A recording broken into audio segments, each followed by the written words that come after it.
back. This is still iBrand Daybreak. We've been having quite a good one on the show today, but we're moving into the topic of discussion, the discussion segment, where we're going to be talking to a professional about stuff that concern maybe not everyone, but you get to pick a thing or two. Today we'll be discussing the business of filmmaking and prospects and challenges, the prospects and challenges all that filmmaking encompasses. We have in the house today an all-rounder. He's a cinematographer and filmmaker in the person of Nkemku Chibuzo. Welcome Chibuzo. Thank you. Well, I love the smile. Okay, I'd like to chip in that filmmaking is a very broad business. Yeah. It involves so many people that have so many skills. True. Yeah, so I'm just grateful to have you in the studio today so that you can dissect anyone I throw at to you, just catch it and... You're a lecturer today. Yes, but I want us to focus on cinematography and say sound because that is his forte. Okay. So just go from there. Yeah, let's take it from there. So Chibuzo, let me start off by asking how long you've been at cinematography and sound production. Okay, 5 to 7 years. Okay. Professionally, yeah, basically. Professionally. So when you say professionally, what does professionally mean? It means there was something before the professionally. Yeah, exactly. And I'm now interested in that one. Okay, so before I was doing sound and cinematography in church. But when I say professionally, it was when I went to film school. So I started counting from going to film school as a professional career. Okay, yeah. Film school. Tell me about that. Let's dig deep a little. I was a student of PEFT Film Institute. I was from 2015 to 2017. Okay. It's a 2-year program. Okay. Then after that, you enter the world to explore. When you say we enter the world, like where have you been in the world? I do shows, live shows from Alibaba January 1st concert. I knew when you entered the world. He was trying to keep something. I mean, this man is... we run part of Headies, AY Live, UNICEF. There was a time UNICEF did some collaborations with some people like that. Okay. Just to mention a few. Okay, so the filmmaking, so that part, I'm very interested because that's the topic for today. For me, film business started from... film business have always been like, when I was in film school, I was still going for film locations. I started with our very own Bola Denga Productions, started working with them, and then I started doing some other film stuff outside too. Okay, so it's a very modest person we have here, but then we'll move on. So let's talk about cinematography and what it entails technically. Right. What is film, like cinematography in filmmaking?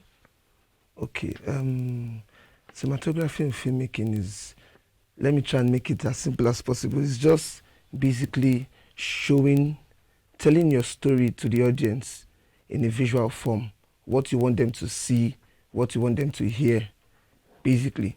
So if I'm supposed to tell a story about iBrandTV, what do I want to see? What do I want the viewers to see? Okay. Basically, that is what cinematography is. I have to show them what I want to show them, and then I have to be, what's the word now? Intentional? Yeah, exactly, about what I want to show them, basically. Also, when you talk about cinematography, what are the challenges you usually experience in this field? How tasking is it for you? One of the challenges personally I experience as a cinematographer is, for example, if you are not the one rigging the lights, or you and the sound person does not have this very good rapport. You hear on film locations, basically when you hear the cinematographer shouting, boom in shots, go up, and then the sound man is not getting a good sound. He needs to, bring down his boom to a very good level where he will get good sound. You have to consider. Okay, so what is a boom first before you go further and confuse my viewer? Yeah. Okay, so the boom is just a microphone. Okay. Oh, you know what? Let's go back to sound, right? Right. Okay, so talk us through sound, and then let's come back to the challenges. Right. Okay. So basically, as it implies, sound. We need to hear what the actors are saying, and then we need to get good dialogues. But sound goes beyond just getting good dialogues. There's what we call DME, dialogues, music, and effects. So that's like for post sound, but also on film location too. We try to record that because it's not everything you want to give to the editor to produce. So, for example, now I'm talking and then maybe I'm gesticulating these soft knuckles. You don't want the editor to put it and then it sounds unrealistic. So you try to get, if you can get it while in film on the location. Okay, like getting the microphone close enough to hear you cracking. Exactly. You know, basically other stuff when you're shooting as a sound, as when you're recording as a sound person, you probably, if you're the one doing the final mix, like the post-production of the sound, you know the kind of soundtrack you want to create for a particular for a particular scene, because music also helps in making a movie, because you need to, if, for example, you can't be having a happy scene and then you're playing a sad sound. It doesn't travel together. You get lost in the whole picture as a viewer. So it means that attention to details is Exactly matters. Okay, a so lot. let me, if I got you correctly, sound goes beyond just what is recorded on set. Yes. It includes the soundtrack that's after production, right? Yeah, after production. Deliver. Oh, fantastic. So let's go back to the challenges. Of sound or cinematography? Of both. Okay. Well, one of the challenges we have in this part of the country is, for sound, is we don't have constant lights. So when you're getting your equipment as a producer, you usually will get a generator. And even if you're shooting in an estate where they have constant lights, you have one neighbor turning on their generator, and then you have to either supply them lights or record and then do ADR. What would ADR be? So ADR is basically just recording. You have bad sound here while you're shooting, and then you don't want to postpone the shoots, but you have to record, and then in post-production you call the actors for those scenes, and then you record their sound separately. Oh. Wow. But I personally don't advise ADR, because the challenges of ADR it depends on the actor, basically. So if the actor is not the kind of person that you're not like, for example, in a happy scene or in an angry scene, there's this. It's not just about The emotion. Exactly, you have to invoke the emotion back when you're recording. And It's just not easy to it's not easy. do things like that. Exactly, it's not easy. So I usually advise, try and get the best audio you can get On set. on set. And then challenges for cinematography, mainly, it's just that producers don't like to hear when cinematographers, most times cinematographers usually should tell the producer, okay, let me see the scripts. Okay, there are kind of cameras that you would like to shoot with. For example, if I'm shooting a horror movie, I would like to shoot with low light cameras. Okay. And there are brands like that. So you can't just give me cameras and then go and shoot. I would like to know the story, see the story, and then know what I would like to shoot with, basically. And then the choice of locations too matters a lot to us, because you cannot be shooting something. I don't know if you get me. Like, choice of location matters too. You cannot give me, for example, I'm shooting a happy scene and I'm just seeing a black page. I'm not seeing anything. I'm just hearing voices. Sounds. So I need to let me know the choice of locations. Take us for a location wrecking, because in Nigeria here producers don't do that a lot. You are going to, let me pause you a minute. Location Wrecking. What's What with does that? that I mean, we are the laymen here. You need to use terms that we all have to be on the Before same the show level. ends, my book will be full. So let's go ahead, before you explain. continue that location wrecking. okay, so location wrecking is basically before the production, before we start shooting the movie, let us see the scripts, the locations. For example, if we're supposed to shoot in interior Camino's house, let us see an example of the house. Let us go and see the house. Okay, we know the challenges. So you go with the light guy, you go with the sound guy. You should probably go with the costumier too. So like troubleshooting. Exactly. So you are seeing, okay, what are the challenges of this vicinity? So we know before what you to go for the main shoot, you know the exactly. problems you're going to be encountering. Exactly. So we don't just get there and we look like we don't know what we're doing, and then we're burning time and money as well. Yeah. Okay. Okay, let's talk about, I mean, you've said a lot and it's obvious right now that a lot goes into production, Of course. filmmaking, music making. Let's now diversify. Music making, film making, which is it that you're more into and which of the two would you say is more difficult? Because than the other? music too is film in a way. True.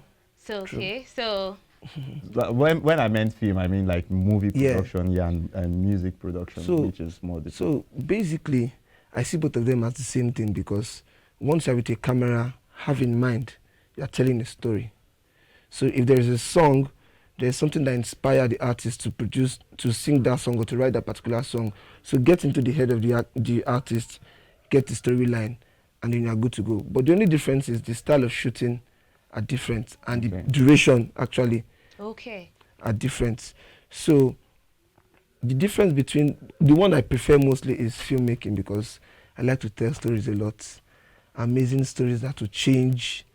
Basically, I just want to tell you stories that will change how you see people and how you see life. Okay. Basically, so I prefer. Filmmaking. Speaking of which, you won an award for a movie. Tell us about it. Yeah. Okay.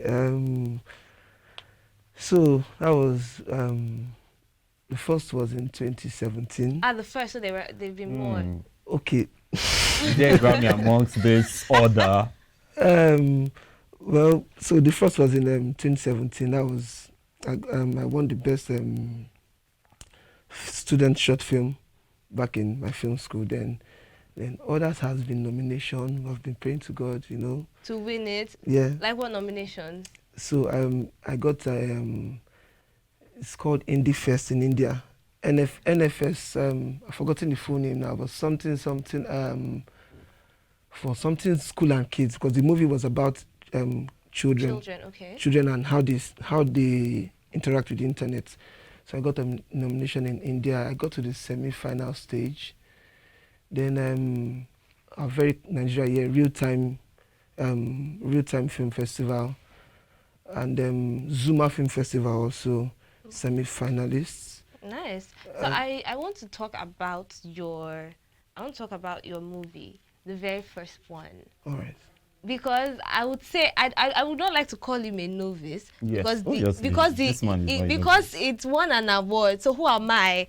Won an award and received other nominations for other productions. I mean, let's put out the portfolio there for them to do. Okay. So talk to us about it. What was the creative process like, basically?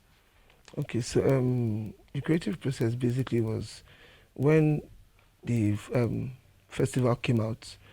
Initially I was not going to make a movie about it, because I was like, I have other things I needed to do as a student in the festival. I was in charge of lights, and then trying to make sure building sets too for the stage play and all that.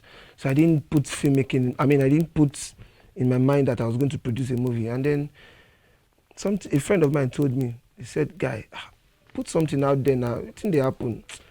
I'm like, "Well, I'm not." So like, okay, tell us, because he's a writer. So like, give me your storyline. Let me just work on it. So I told him, okay, this is what I want to do. At that time, we had a lot of issues going on online. You see people meet on social media platforms. You hardly know the person. You're fixing a meeting. Even to meet the person, meet in a public place and go with somebody you trust. Do you understand? So basically, the whole process was we're just trying to sell out the idea of, if you need to meet with somebody That you met off of the internet. you should be at least in a space where you're confident about, and they meet in a public space. Don't go and meet the person in their house, for God's sake. Even if they stay in your neighborhood, don't. You really don't know what the person have in their house exactly. So basically that was it. Okay. Nice. Okay. Okay. So earlier you mentioned about how you've worked with big productions like Alibaba. You mentioned some other ones. The Hit TV. I'm really interested, because there's a difference between someone who is just starting out and someone who is deep into the industry. How do you come about productions of this nature? Like getting the job. How do you get those kind of jobs? I need to take a deep breath. So, how I got those jobs was, so when I did my IT, it was quite different from, this mentality of how we Nigerians, like, for you to learn a job that you're not going to pay for. Like, for example, if I come for IT, there's this certain kind of treatment that comes with it. It doesn't apply to everywhere, but there's a way they'll put you in a space like, okay, you don't know what you're doing. So you have to constantly prove to them that I know what I want. And then I started from there. The head of production at that station, he saw the zeal I had. Potential, exactly. So it's like, okay, you know what? And then he gave me a try. I think that was Lagos Laugh. I think that was the first big event I had.